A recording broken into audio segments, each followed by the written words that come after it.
भारत का इतिहास इतना विशाल, इतना शानदार, जो हमारे चारों ओर मौजूद किलों, मंदिरों और मकबरों में आज भी जिंदा है।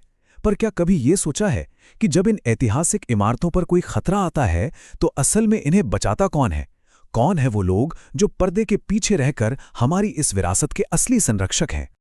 जरा एक पल के लिए सोचिए, किसी 1000 साल पुराने मंदिर की दीवार में दरार आ जाती है या किसी ऐतिहासिक किले की जमीन पर कोई रातों रात कब्जा कर लेता है, तो सबसे पहले फोन किसको जाएगा? कौन है वो जो सबसे पहले एक्शन लेगा? देखिए, ज्यादातर लोगों के मन में पहला नाम आएगा एएसआई का, यानी भारतीय पुरातत्व सर्वेक्षण। और यह गलत भी नहीं है। 1861 से यह संस्था हमारी राष्ट्रीय धरोहरों की देखभाल की सबसे बड़ी जिम्मेदारी निभा रही है। पर असली कहानी में एक और किरदार है, एक ऐसा हीरो जिसे अक्सर नजरअंदाज कर दिया जाता है। ये वो लोग हैं जो एक्शन में सबसे पहले आते हैं, जो जमीन से जुड़े हैं, और वो है जिला प्रशासन। और यही इस पूरी कहानी का दिल है। जब भी कहीं अवैध कब्जा होता है या किसी स्मारक को नुकसान पहुंचाया जाता है, तो दिल्ली से टीम आने का इंतजार नहीं किया जाता। जो सबसे पहले एक्शन लेता है वो है जिला प्रशासन। असल में ये हमारी विरासत के फर्स्ट रिस्पॉन्डर्स हैं। तो चलिए, इन्हीं फर्स्ट रिस्पॉन्डर्स की दुनिया में थोड़ा और गहरे उतरते हैं।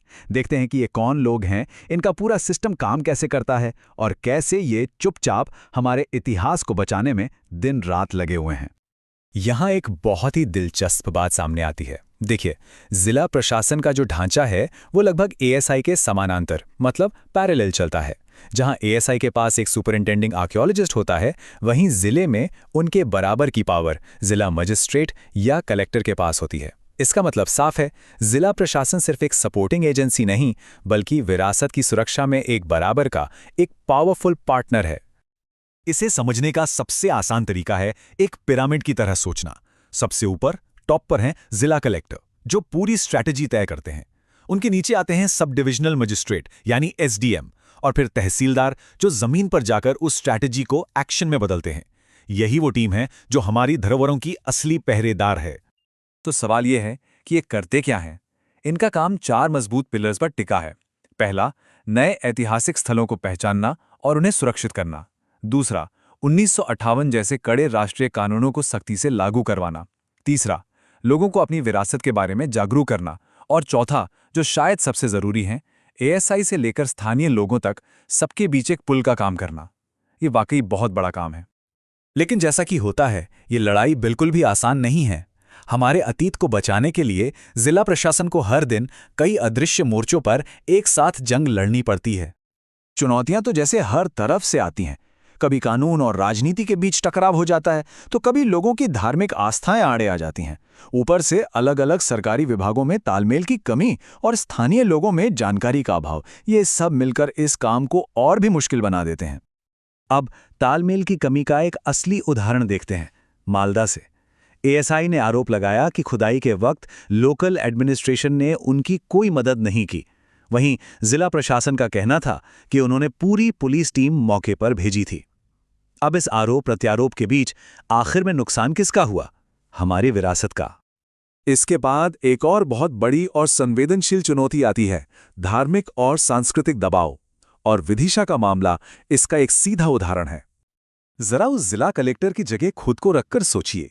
एक तरफ था कानून, 1951 का सरकारी नोटिफिकेशन, और दूसरी तरफ थी लोगों की गहरी आस्था। कलेक्टर ने कानून का पालन किया और पूजा की इजाजत नहीं दी। जाहिर है, एक बड़ा विवाद खड़ा हो गया। ये दिखाता है कि उस कुर्सी पर बैठकर फैसले लेना कितना मुश्किल हो सकता है। और कभी-कभी तो चुनौती सीधे स्थानीय लोगों से ही मिल जाती है। संभल में तो हद ही हो गई। एएसआई की टीम जब एक संरक्षित मस्जिद का मुआयना करने पहुंची, तो स्थानीय विरोध के डर से वो अंदर ही नहीं जा सकी, यहां तक कि उन्हें धमकियां भी दी गईं। अब जब लोग ही सामने खड़े हो जाएं, तो प्रशासन कानून कैसे लागू करे? और ये जो अतिक्रमण की समस्या है ना, ये किसी एक शहर या एक राज्य की कहानी नहीं है।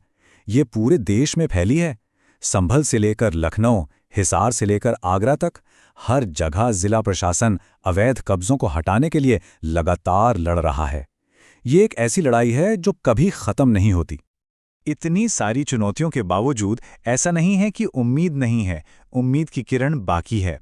तो अब बात करते हैं उन मौकों की, उन अवसरों की जिनसे हम विरासत के इन गुमनाम संरक्षकों को और मजबूत बना सकते हैं। तो रास्ता क्या है? देखिए, रास्ता बिल्कुल साफ है। हमें और मजबूत कानूनों की जरूरत है। उन्हें लागू करने के लिए ज्यादा पैसा और संसाधन चाहिए। सभी सरकारी विभागों को एक साथ मिलकर काम करना होगा और सबसे जरूरी, आम जनता को इस मुहिम का हिस्सा बनाना होगा। और अच्छी बात यह है कि ऐसा हो भी रहा है। मिसाल के तौर पर पुणे की जिला समिति ने 2023 में ऐतिहासिक स्थलों को बचाने के लिए 30 करोड़ रुपए दिए हैं। ये एक शानदार उदाहरण है कि जब सही संसाधन मिलते हैं तो क्या कुछ नहीं किया जा सकता। और जब लीडरशिप सही हो तो नतीजे जमीन पर दिखते भी हैं। तमिलनाडु में कलेक्टर ने लोगों को हजारों साल पुरानी रॉक पेंटिंग्स दिखाने के लिए आर्कियोलॉजी वॉक शुरू की। महाराष्ट्र में किलों को अतिक्रमण से बचाने के लिए कमेटियां बनाई गईं। ये सब बताता है कि जब स्थानीय नेतृत्व मजबूत हो तो कुछ भी मुमकिन है। तो आखिर में हम इस सवाल पर आते हैं कि ये सब कुछ स्थानीय स्तर पर इतना जरूरी क्यों है, और इसका जवाब सिर्फ स्थानीय नहीं बल्कि वैश्विक है। देखिए, बात बहुत सीधी और साफ है। चाहे वो ताजमहल हो या कोई गुमनाम किला, उसकी किस्मत का फैसला दिल्ली में नहीं होता। उसका फैसला तो जमीनी स्तर पर काम कर रहे स्थानीय प्रशासन के हाथों में होता है। हमारी विरासत की असली सुरक्षा की गारंटी वही है। तो ये सवाल हमें खुद से पूछना ही होगा, क्या हमारे गौरवशाली अतीत का भविष्य सच में इन स्थानीय अनसुने संरक्षकों के हाथों में है? इस पूरी चर्चा के बाद जवाब शायद